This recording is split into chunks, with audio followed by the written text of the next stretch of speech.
Oh yes, they do.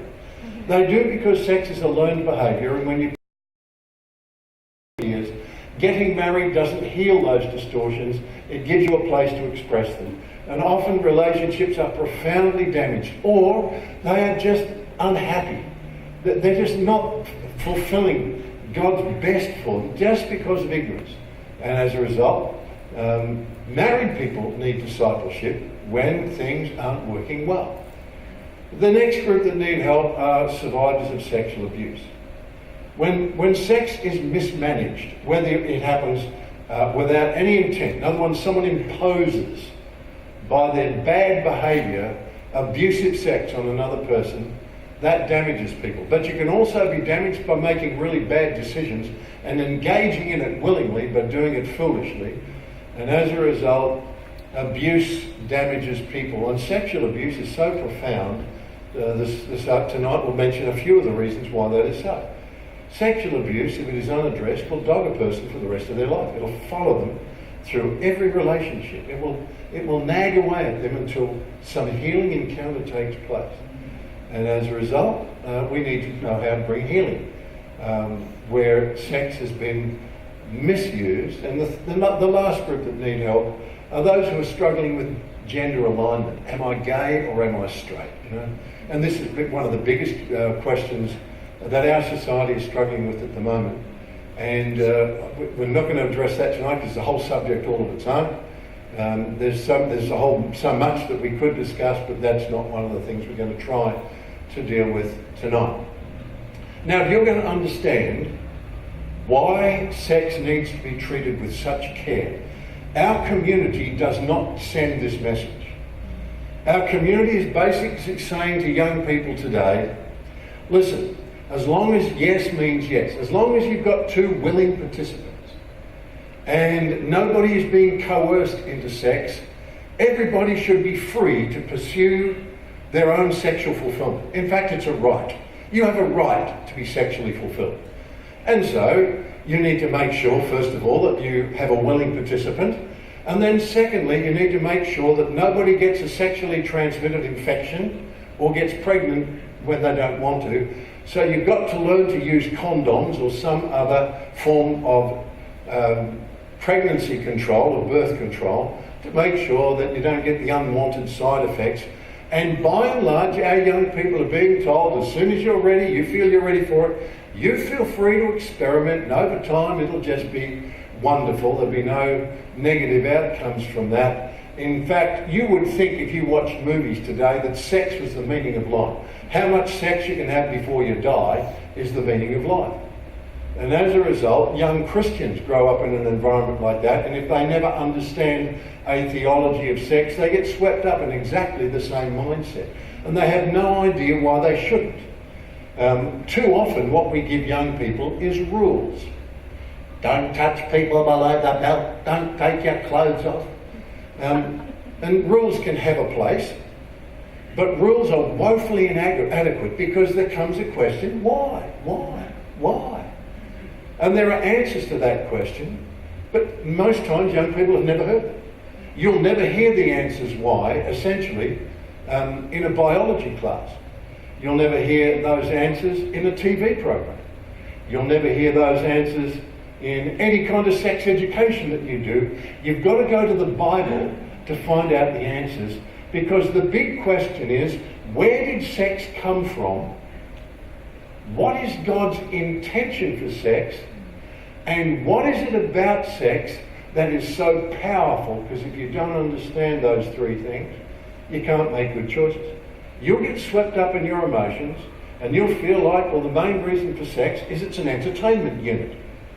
It's part of my bodily entertainment unit. So sex is a way of filling in time and having fun before you die. And so we ought to have as much as we possibly can, as long as we aren't hurting people. Well, that's an ignorance that is so profound, it is destroying Western civilization. The question we've got to ask, first of all, is this one. What is the origin of sex? Where on earth did it come from? Now, the average Australian will never ask this question, because the average Australian is an evolutionist.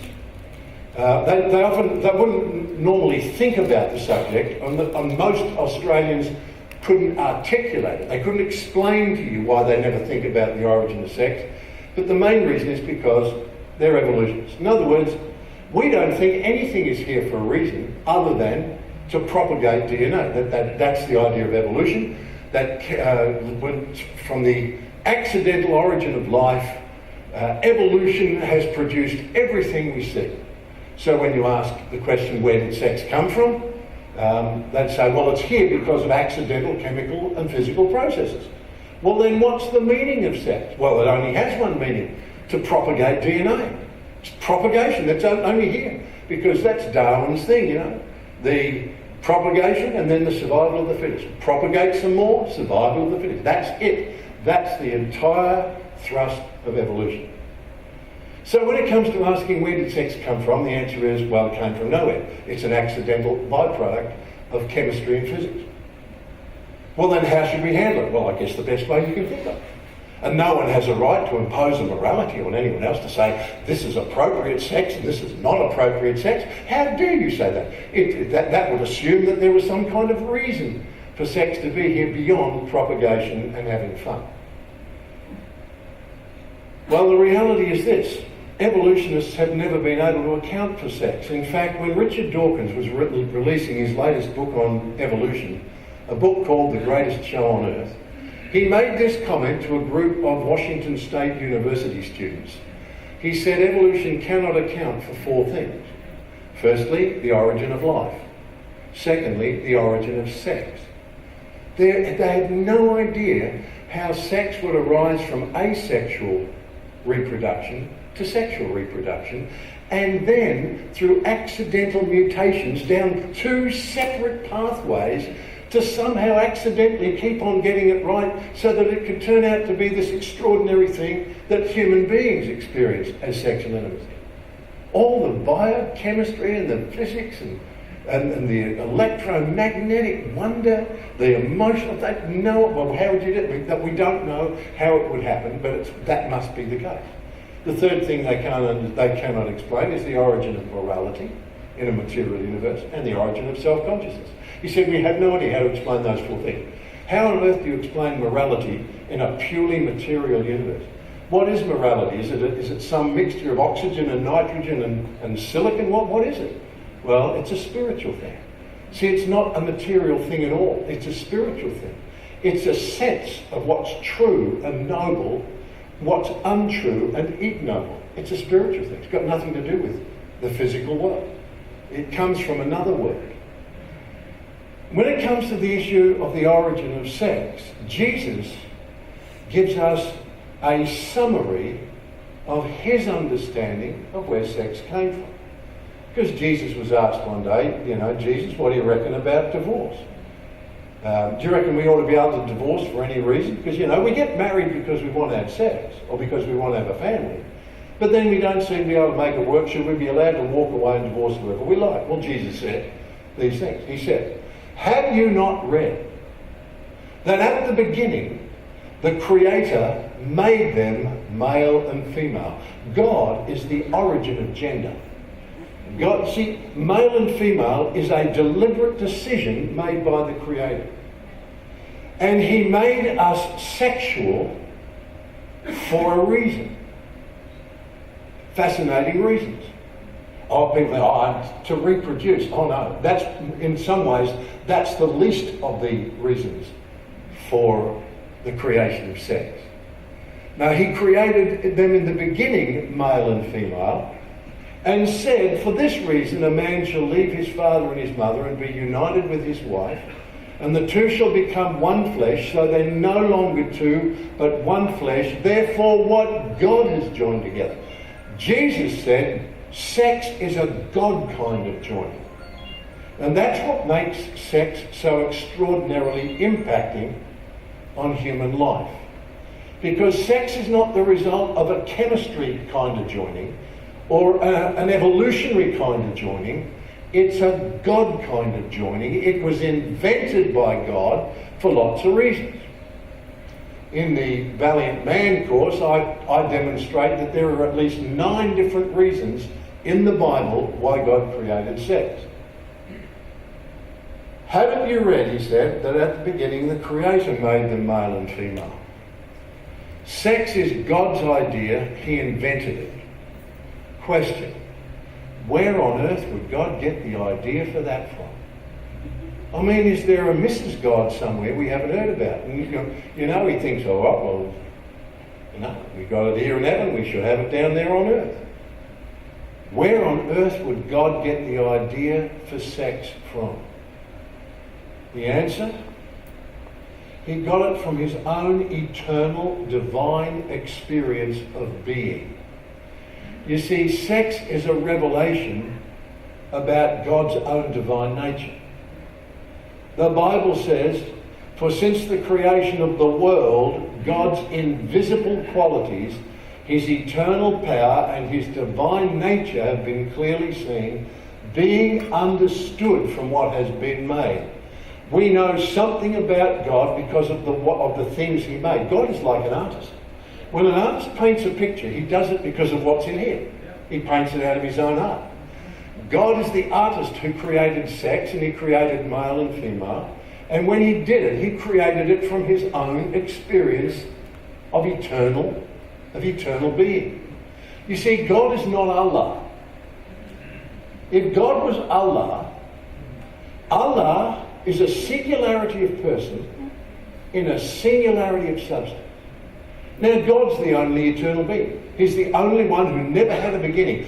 Everything that has ever existed exists only because God calls it into being.